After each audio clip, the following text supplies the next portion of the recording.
Next, please. Good evening, Council. I'm David Greenwald, and I'm speaking before you to express my concern about the way that the city's budget discussion proceeded last week. My biggest concern stems from the basic fact that the City Council, the City Manager, and the City's Finance Director spent an inordinate amount of time discussing things that, frankly, the Finance Director could have put it into a report on cuts that need to be made, and then the Council could have moved on to more substantive issues to discuss. As Councilmember Sue Greenwald said on multiple occasions last week, the Council's discussion completely ignored the largest sources of expenditure in the areas that we must address, not only to close the multi-year, multi-million-dollar deficit, but to address the structural issues that underlie our current predicament. Mayor Pro Tem Don Saylor, I am disappointed that you chose to focus your time on council expenses. To make matters worse is that you failed to step up and take responsibility for your own actions. A public records request that I pulled out last year showed that you had more money reimbursed to you, primarily for travel expenses, than the rest of the council combined during your tenure as council member. You did not mention this once. It is also more than a bit distasteful that a person such as yourself, with public safety enhanced retirement package receiving full benefits and a 3% at 50, would be complaining about a council health care package that would aid your colleagues less fortunate than yourself. At the very least, you could have stepped up and offered to pay for your own travel expenses for League of Cities conferences. Mayor Asmunsen, while at times I have applauded your fiscal prudence, last week was not one of them.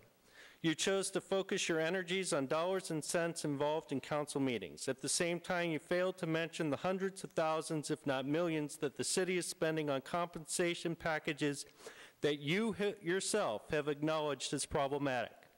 I am frankly tired of standing up here complaining about your efforts to speed up meetings, cutting off public discussion and council discussion on critical issues. We need more open government, not less.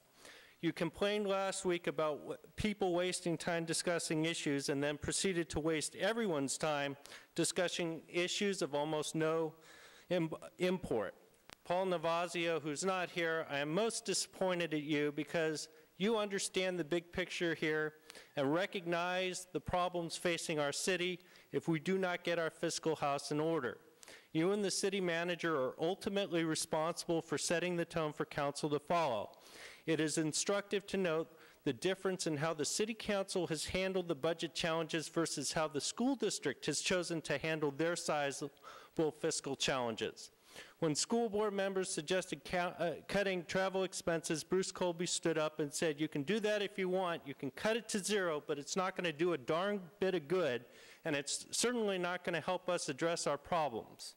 Like the school district, the city puts most of its resources into staff. That means in order to balance the budget, we must either cut staff and programs or cut salaries. Don Saylor, I know you spent many years on the school board. You know that cutting teaching positions is a horrible thing to do. You also know that the school district did the only thing it could do in a responsible manner. Now I am asking you as the Mayor Pro Tem to step up and do the right thing here. That means that you have to either lay off staff, cut positions, or for God's sake, step up and help us solve our larger structural problems with more sensible employee bargaining group contracts. Councilmember Greenwald has literally been screaming for this for as long as I've been watching and well before then. I know many of you don't like her, but she was right then and she is right now. You need to follow her lead. The citizens of Davis have been asked to step up to save education. They'll be asked to apparently step up and take a hit in their wallets for increased water rates. We have funded parks. We are hurting ourselves. We cannot step up anymore. I ask all of you to do your jobs and make the tough decisions. The longer this lingers, the worse we will be, and the more we will have to cut.